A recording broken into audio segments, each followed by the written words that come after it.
नमस्कार, मैं रवीश कुमार। डायबिटीज के 13 करोड़ मरीज अपना इलाज नहीं करा पाते हैं।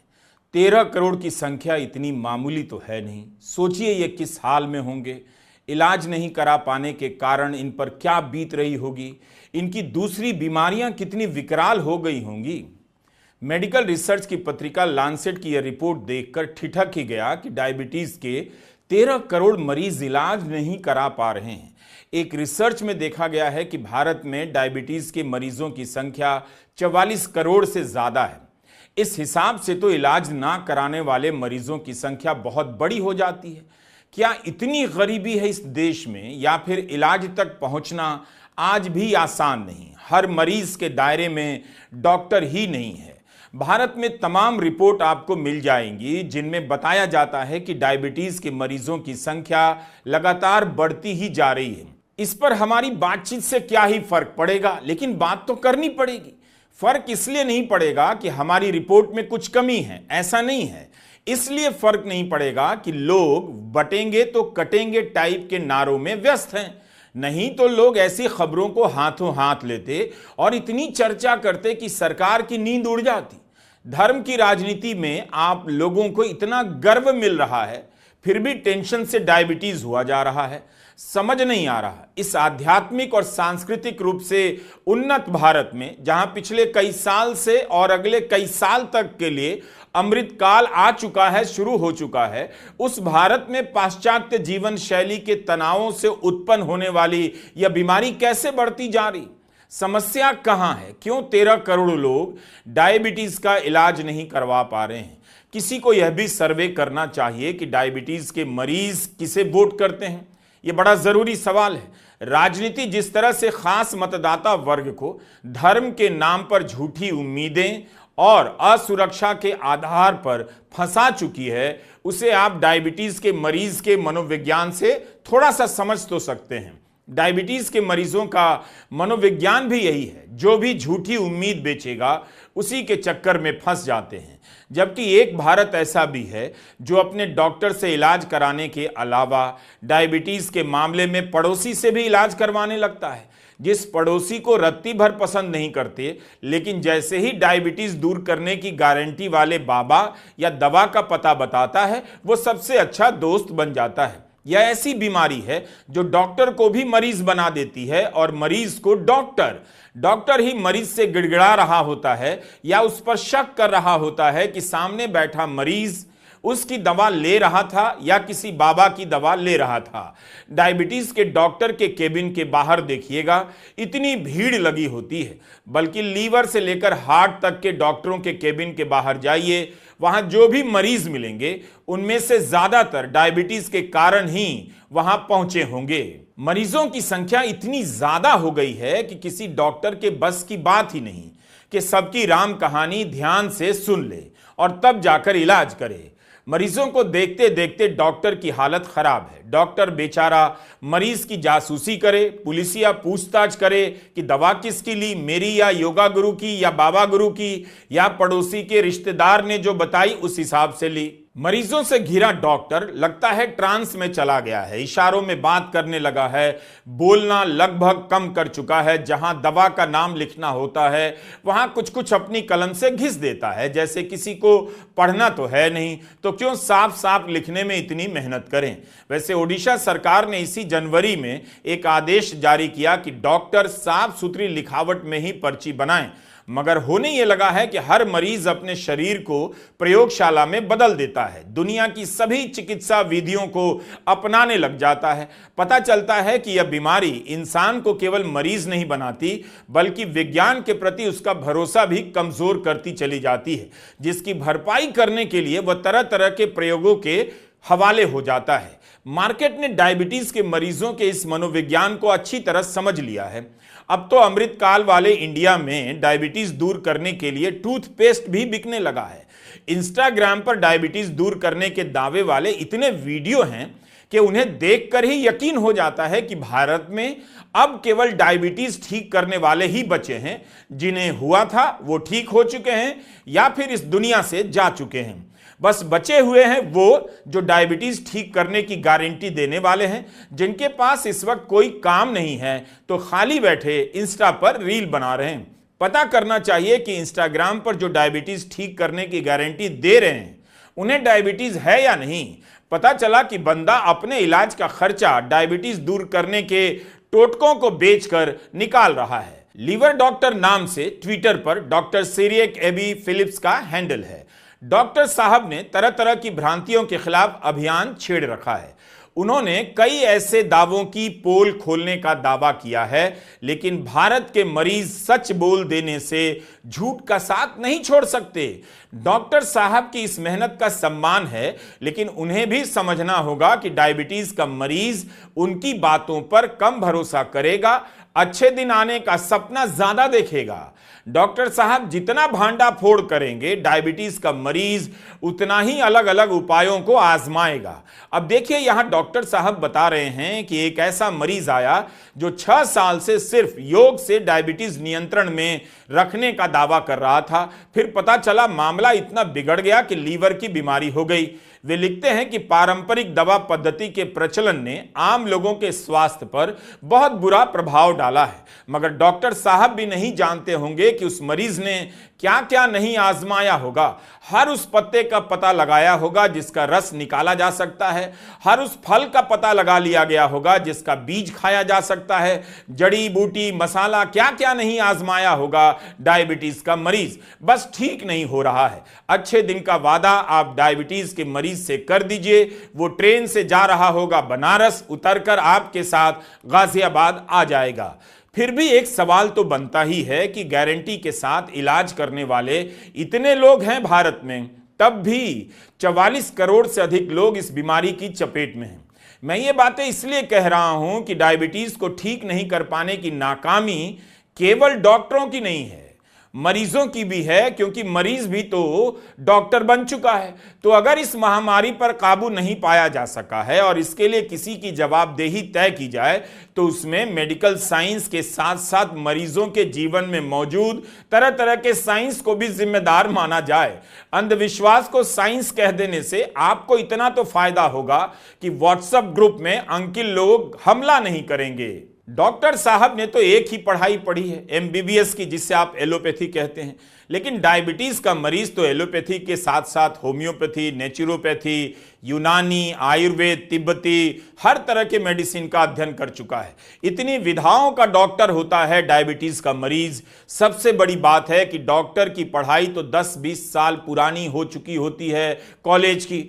मरीज तो केबिन में आने से पहले इंटरनेट सर्च कर लेता है। हमारे एक परिचित डॉक्टर काफी परेशान हैं। जो मरीज आता है गूगल सर्च कर डॉक्टर साहब की जांच शुरू कर देता है। तो डॉक्टर अजय कुमार ने अपने केबिन में ही लिख रखा है इडियट। इसका मतलब बताते हैं internet driven information obstructing treatment, मतलब इंटरनेट से जो जानकारी लेकर मरीज आ रहा है उससे इलाज में रुकावट पैदा हो रही है। अजय कुमार डायबिटीज के नहीं, यूरोलॉजी के डॉक्टर हैं, लेकिन उनके केबिन में लिखा यह वाक्य आज के हर डॉक्टर की बेचैनी की आवाज है। डॉक्टर अजय कुमार ने कभी कहा था, इंजीनियर से पूछो तो इंजीनियरिंग कम जानता है लेकिन डॉक्टरी ज्यादा जानता है। इसके भी कारणों की तलाश होनी चाहिए। गांव में देखिए डॉक्टर नहीं है, मरीज तरह तरह के भरोसे खोजता रहता है अपना इलाज करवाने के लिए। वो डॉक्टर की किसी भी बात पर यकीन करता ही है। शहरों में आइए तो लोग इंटरनेट सर्च करने लगे हैं। यहां के लोग जानने लगे हैं कि अस्पताल जिस तरह से कमर्शियल हुए हैं, जिस तरह से तरह तरह के उपकरण, मशीनें उनके शरीर में लगा दी जा रही हैं, डॉक्टर ही खुद बताते हैं कि जरूरत नहीं थी तब भी लगा दी गई। इन वजहों से भी मरीज डॉक्टर बनने लग जाता है, गूगल सर्च करता रहता है। आप भी सोच रहे होंगे मैं कहां से कहां भटक गया, लेकिन डायबिटीज के मरीजों की बात बिना इस केबिन से उस केबिन में बैठे डॉक्टरों के यहां गए पूरी नहीं हो सकती। 1990 के जिस उदारीकरण का आप बिना जाने समझे जश्न मनाते हैं, उसी के बाद की जीवन शैली ने भारत को डायबिटीज नाम की बीमारी का महाप्रसाद दिया और उसी के बाद डायबिटीज ठीक करने वाले डॉक्टर कम होते गए और ठीक करने की गारंटी देने वाले ठग और बाबा बढ़ते चले गए। 1970 तक भारत में मधुमेह काफी हद तक एक दुर्लभ बीमारी थी।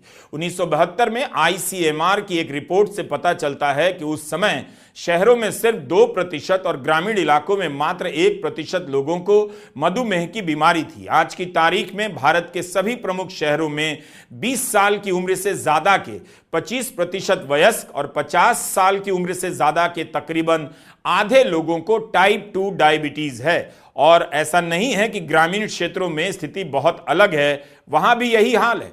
भारत में 1990 से 2022 के बीच मधुमेह 2 गुना हो गया। 90 में 12% महिलाओं को मधुमेह की बीमारी थी तो 2022 में 24% को। पुरुषों में 1990 में 11.3% से बढ़कर 2022 में 21.4% हो गई। द हिंदू अखबार में डॉक्टर वी मोहन लिखते हैं कि भारत के इतिहास में हुई 2 घटनाओं ने लोगों की आर्थिक स्थिति और जीवन जीने के हालात में सुधार तो किए, उदारीकरण और हरित क्रांति, लेकिन साथ ही मोटापे और टाइप 2 डायबिटीज को भी बढ़ावा दिया। आज हालत यह है कि 50 साल पार कर चुके लोगों में 50% ऐसे हैं जिन्हें डायबिटीज है। डॉक्टर वी मोहन ने लिखा है, जैसे जैसे आमदनी बढ़ने लगी, ज्यादा कैलोरी के खाने का सेवन आम होने लगा। ऐसा खाना जिसमें कार्बोहाइड्रेट, फैट, चीनी और नमक की मात्रा ज्यादा थी। इसके साथ एक बदलाव यह हुआ कि शारीरिक श्रम कम हो गया। इन कारणों से मोटापा और टाइप 2 डायबिटीज बढ़ने लगा। 85% से अधिक मामलों में मरीज को टाइप 2 मधुमेह होता है। इस बीमारी का यह रूप खास तौर पर खतरनाक होता है क्योंकि शुरू में इसके लक्षण नहीं जान पड़ते। इस कारण यह देर से पकड़ में आती है और खतरा बढ़ जाता है। इसके शुरुआती लक्षणों में अकारण वजन कम होना शामिल है, थकान, बदन दर्द आदि भी है जिसे हम नजरअंदाज कर देते हैं और कभी कभी वर्षों तक डायबिटीज पकड़ में नहीं आता। समय पर पकड़ लेने से आने वाले वर्षों में इसके दुष्प्रभावों को कम किया जा सकता है। लैंसेट चिकित्सा जगत की प्रतिष्ठित शोध पत्रिका है। इसके एक नए अध्ययन में दावा है कि भारत में मधुमेह के 13 करोड़ मरीज इलाज नहीं कराते। इस रिपोर्ट के अनुसार दुनिया में 2022 में लगभग 83 करोड़ लोगों को मधुमेह की बीमारी थी। इनमें से लगभग 21 करोड़ मरीज भारत में थे। यह अध्ययन NCD रिस्क फैक्टर कोलैबोरेशन द्वारा किया गया है। यह एक ऐसा वैश्विक नेटवर्क है जिससे दुनिया भर के स्वास्थ्य वैज्ञानिक जुड़े होते हैं। WHO के सहयोग से 200 देशों और क्षेत्रों के लिए संस्था डेटा उपलब्ध कराती है।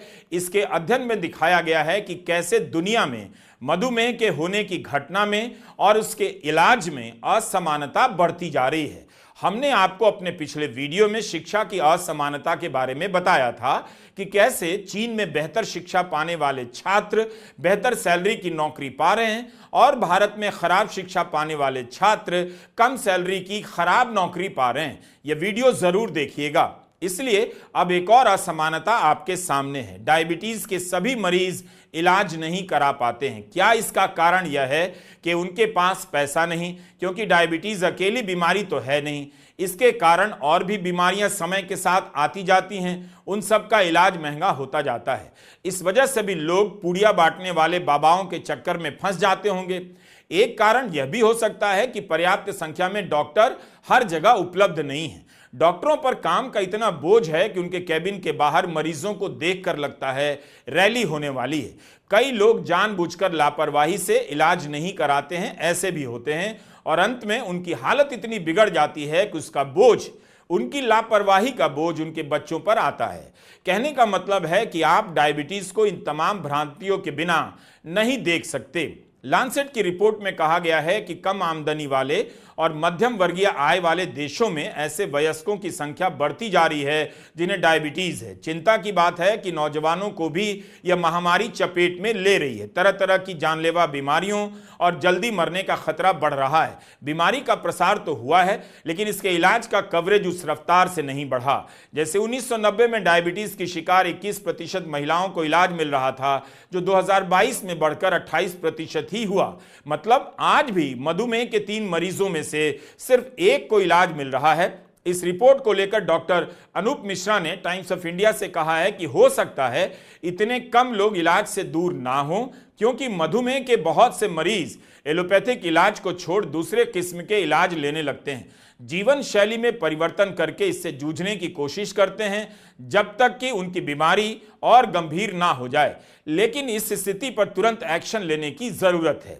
कहीं ऐसा तो नहीं कि हम डायबिटीज के महंगे होते इलाज और मरीज की खराब आर्थिक हालत को नजरअंदाज कर रहे हैं। यह भी तो हो सकता है कि उसके पास फीस के पैसे ना हो, दूसरी बीमारियों के कारण इलाज और महंगा होता है तो वो बर्बाद होने लग जाता है, कर्ज में डूब जाता है। अमेरिका की एक शोध पत्रिका है एनाल्स ऑफ न्यूरोसाइंस, इसे नेशनल लाइब्रेरी ऑफ मेडिसिन छापती है। जून 2021 में इसमें एक शोध पत्र छपा। इस शोध पत्र को डॉक्टर रघुराम नागरत्न समेत 7 रिसर्चरों ने लिखा।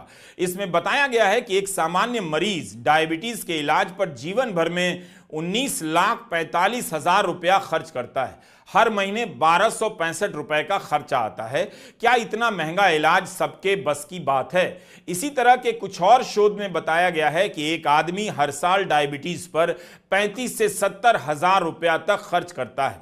बात तो यही समझ में आती है कि डायबिटीज को होने नहीं देना चाहिए। फास्ट फूड को लेकर सरकार को सख्त होना पड़ेगा। स्कूलों के कैंटीन से लेकर बच्चों के बर्थडे में फास्ट फूड और जंक फूड जमकर चल रहा है। अब तो होम डिलीवरी हो रही है। इसकी ऐसी आदत लगाई जा चुकी है कि पहले इसी के खिलाफ लड़ाई लड़नी होगी। इसी साल मार्च महीने में लांसेट में ही एक और रिपोर्ट आई।